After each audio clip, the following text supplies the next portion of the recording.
상식 밖의 정신질환으로 부모에게 도저히 인간으로서 감내할 수 없는 폭력, 폐륜, 그분이 정상적인 사람이 아닌 상태는 뭐 그런 좀 안 좋은 상태에 있었다는 점, 녹음 내용은 여러분이 전체를 한번 보시면 좋겠습니다.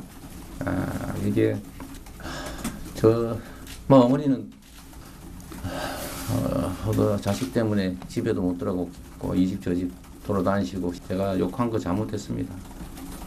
그러나 어머니 때문에 그랬죠. 치료는 불가능하고 일은 계속 벌어지니 저로서는 선택할 방법이 없었습니다. 제가 부족했습니다. 이재명 후보의 저 발언에 대해서 장영하 변호사가 추가 기자회견으로 재반박을 했었죠. 장 변호사의 그제 어제 목소리를 좀 들어보겠습니다. 자신의 쌍욕 원인을 형님과 형수가 먼저 어머니를 때리고 욕했기 때문으로 돌리며 그것은 새빨간 거짓말이라는 것입니다. 이 후보는 전화로 형과 형수에게 찌질이 불쌍한 인간 등 모멸적 욕설을 반복적으로 퍼부었습니다. 이 후보는 형 재선 씨에게 정신병원에 가자고 지속적으로 압박하는 대화 내용이 나옵니다. 이도원 의원님, 네. 어제 여러 얘기를 하면서 이재명 후보도 여러분이 전체 녹음 내용을 한번 다 들어오면 좋겠다라는 얘기를 했고, 친형 이재선 씨가 정상적인 사람이 아닌 상태가 있었다. 본인으로서는 어머니 때문에 불가피하게 그랬다. 라는 부분 때문에 또 어제 좀 저렇게 공방이 있었거든요. 그러니까 정상적인 그 사람이 아닌 상태, 그러니까 뭐 정신질환을 강조하는 것 같은데, 만약에 이재명 그 당시 시장이 그걸 알았다면은 형을 잘 달래서 이렇게 전화를 오래 하지 않거나 끊거나 하면 되는데 왜 그렇게 오랜 시간 욕을 하면서 상대를 하죠? 만약에 진짜 정신질환이 있다면 그렇게까지 할 필요가 있었겠습니까? 두 번째는 어제도 잠깐 제가 설명을 드렸습니다만 하도 이재명 당시 시장이 형 재선 씨를 정신병자로 몰아붙이니까 이재선 씨가 아니라는 걸 증명하기 위해서 그걸 검사를 받았어요. 그래서 2012년에 심리상담사에게 그 검사를 받아가지고 정상이라는 판결이 나왔고 2013년에도 그 병원 이름도 있습니다. 마음과 병원. 거기서 진단을 받아가지고 정상이라는 그 판결 결과가 나왔어요. 그렇기 때문에 정신질환을 주장하는 게 굉장히 조금 무리한 그런 그 주장이라고 할 수 있고, 녹취록 전체를 들어보라. 사실 저는 굳이 제가 저 녹취록을 들을 이유도 없고 듣고 싶지도 않아서 그동안 안 들었는데 이제 다시 논란이 되니까 사설도 써야 되고 방송에서 코멘트도 어쩔 수 없이 해야 되니까 예. 조금 들었는데 저거 듣다 보면 조금 짧은 건 들었지만 듣다 보니까 전체의 취지고 뭐고 생각할 겨를이 없습니다. 어떻게 이런 욕설을 하느냐. 우리나라의 정치라는 게 도대체 얼마나 더 땅에 떨어진 건가 그런 생각밖에 안 듭니다. 그러니까 이재명 후보가 어쨌든 지금 사과를 하고 계신 거 아니에요? 예. 그럼 깨끗하게 사과를 해야지 돌아가신 형님을 비난하는 저런 모습을 보이는 게 여전히 또 아름답지가 않습니다. 화면 잠시 하나 더 설명할게요. 실제로 여론 관심을 좀 짚어볼 수 있는 척도잖아요. 구글 트렌드에서 급상승 검색어 1위 김혜경 씨 웃음소리 혹은 이재명 후보의 욕설. 뭐 악재는 악재입니다. 일단 여론에 대해서. 김관욱 교수님. 예. 앞서 이도원 의원님이 지적하셨던 뭐 사과를 하는 건 좋은데 왜 고인에 대한 얘기를 다시 언급하는 게 부적절하다. 이거 어떻게 생각하십니까? 어머니를 폭행하고 욕하는 사람이 어디 있습니까? 이 세상에. 그거를 듣고 가만히 있나요? 그러니까 어머니를 욕하고 폭행했다는 것 자체를 자기 집안에서 발생했다라고 생각하면 그것이 정상적으로 생각을 할 수 있는 상황이 되는지 한번 모두 다 이렇게 한번 생각을 해보시면 어떨까 싶어요.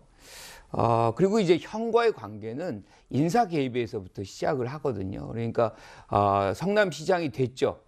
성남시장이 돼서 사실상 이제 시장으로서 인사 개입을 해야 되는 장면이 벌어지니까 재선 씨가 이제 그런 부분에서 추천을 하거나 뭐 누구는 된다, 누구는 안 된다, 뭐 이런 얘기를 하는 건데 이재명 시장은 그 부분에 대해서 단호했던 거죠. 이렇게 되면 결국에는 모두가 공멸한다는 것에 대한 인식이 있었기 때문에 개입을 못 시키게 하고 그 과정 속에서 이제 형제 간의 갈등이 더 벌어지게 된 것이거든요. 예. 제일 중요한 거는 사실은 이런 사사로운 얘기들이 전 세계 어디에도 이 선거판에 사적인 대화가 나와서 이렇게 논의되는 데는 없어요.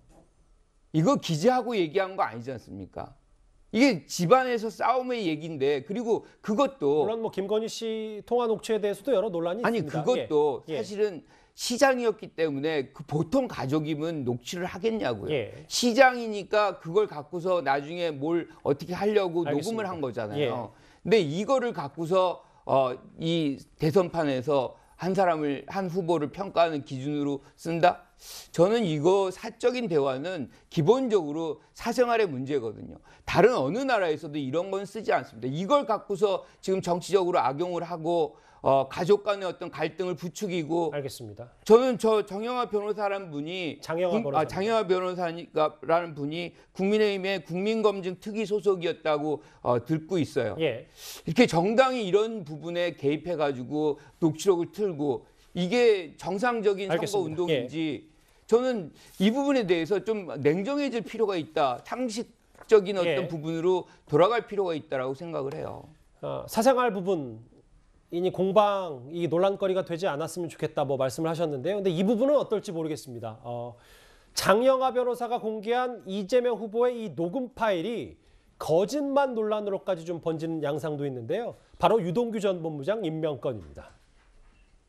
이 녹취록에는 또 유동규를 본부장으로 임명한 것은 부인 김혜경과 같이 음대 출신이라는 점 주장도 담겨 있습니다. 이재명 후보의 통화 녹취록이 공개되면서 대장동 사업 관련한 이 후보의 거짓말 의혹이 속속 드러나고 있습니다. 이 후보는 자신의 형님과의 통화에서 유동규가 음대에 나왔는데 뽑았냐고 형이 물으니 아니 뭐 음대 때문에 뽑은 거 어떻게 알았어라고 답변했습니다. 유동규의 대학 전공까지 다 꿰고 있더니 국감장에서 순식간에 기억력을 잃어버린 것입니까? 전 국민을 상대로 또다시 거짓말을 한 것은 아닌지 묻고 싶습니다. 예, 김기현 원내대표가 말한 저 부분이요. 이재명 후보는 작년 국정감사에서 이렇게 말했었습니다. 이 사람을 채용하라 이렇게 지시한 적 없고. 그렇게 하면 안 되죠. 그게 아마도 심사 대상일 텐데 없다는 말씀이죠? 기억이 안 납니다. 의원님은 십몇 년 전 사안이 다 이렇게 세부적으로 기억나실지 모르겠지만 아니 기억이 안 안타깝게도- 나는 겁니까? 아니면 하신 적 없습니까? 글쎄 모르겠어요. 그것만 제가 봐도 될까요? 불법적으로 뭘 했을 리는 없고 글쎄 그 인사 절차 자체가 기억을 못 하겠습니다. 권한이 누구한테 있어요? 유동규 씨. 일단 장영하 변호사가 얘기한 녹취록에 따르면 유동규 전 본부장을 부인인 김혜경 씨와 같은 음대 출신이라서 뽑았다. 이 부분이 있거든요. 이 부분 때문에 거짓말 논란이 좀 있는 것 같아요. 저 정도 상황이면 사실은 이재명 후보 물론 이게 사법 처리가 될지 어쩔지는 모르겠지만 명백하게 지금 허위사실 공표죠. 선거법 위반 행위라고 봐야 되고요. 예. 거짓말로 봐야 되고 아니 일단 저렇게 대화한 내용이 있고 저 사람을 음대 출신에 불구하고 왜 썼는지 그때부터 이미 상당한 논란이 됐었던 사건이고 사람 아니겠습니까? 그리고 유동규 씨 같은 경우는 이재명 시장이 첫 시장이 됐을 때 시설관리공단 본부장 시켰지, 두 번째 시장 됐을 때 도시개발공사 본부장 됐었지, 경기도지사 되니까 경기도 산하기관장으로 데려갔던 거 아니겠습니까? 그 정도면 사실은 뭐라고 얘기해도 채용 과정이 기억이 안 난다, 저 사람이 누군지 모른다, 내 측근이 저런 사람 100명 된다, 말이 안 되는 소리라고 봐야죠. 아니면 누구 말대로 정말 아무 기억도 없으시든지. 공직선거법 위반까지도 될 수 있다 이 말씀이십니까? 저는 충분히 해당한다고 봅니다. 저 정도 발언이면. 저는 조금 견해가 다른데요. 예. 왜냐하면 이 부분과 관련해서는 사실 대장동 의혹과 관련해서 이재명 후보와 연관되는 어떤 객관적인 자료나 근거가 나온 게 전혀 없습니다.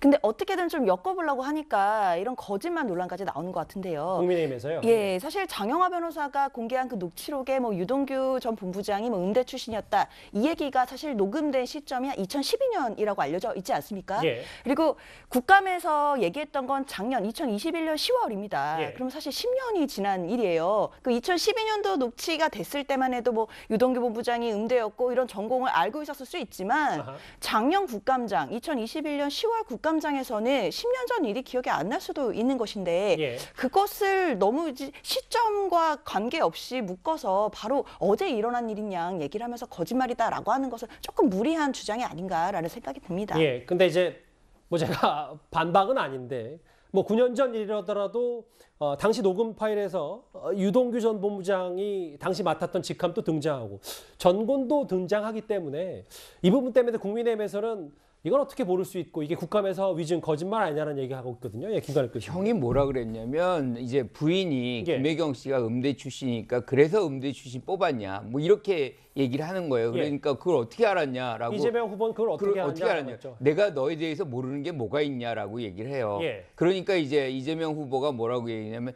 그래 그렇게 해서 뽑았다. 이건 비아냥이거든요. 예. 그 과정 속에서 말의 다툼 속에서 얘기를 하는 것이지 그거를 지금 그런 어떤 감정이 격앙이 돼가지고 얘기하는 거를 거짓말이다.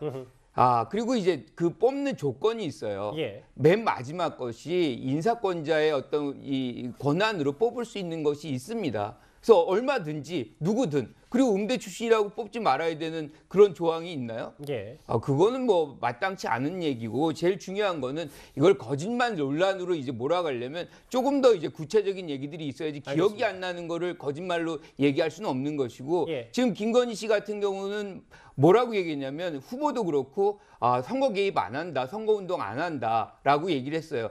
김건희 씨 녹취록을 보면 그게 선거운동이 아닙니까? 그리고 죄송합니다만 본인도 김건희 씨 주제는 또 다음에 아니 기다리고 그러니까 있습니다. 김건희 씨 스스로도 예. 뭐 굉장히 내조만 하겠다, 뭐 자숙하겠다. 예. 그것과는 완전히 다른 얘기잖아요. 그 안에 나와 있는 이게 거짓말인 거예요. 그래 어떻게 알았어? 혹은 그래서 뽑았다라는 건 비아냥조의 발언이다라고 보시는군요. 예. 그러니까 이재명, 유동규 이제 두 분과 관계와 관련해서 논란이 되는데 지금 이제 녹취록의 음대 부분이 나오니까 이제 그게 부각되는데 실제로 그 이재명, 유동규 두 분의 관계는 음대보다는 훨씬 긴밀하죠. 2009년에 유동규 씨가 그 분당 그 정자동 한솔마을 5차 리모델링 조합장이었고 당시에 이제 성남시장에 출마하려고 했던 이재명 변호사는 이 조합들과의 관계가 굉장히 중요했습니다.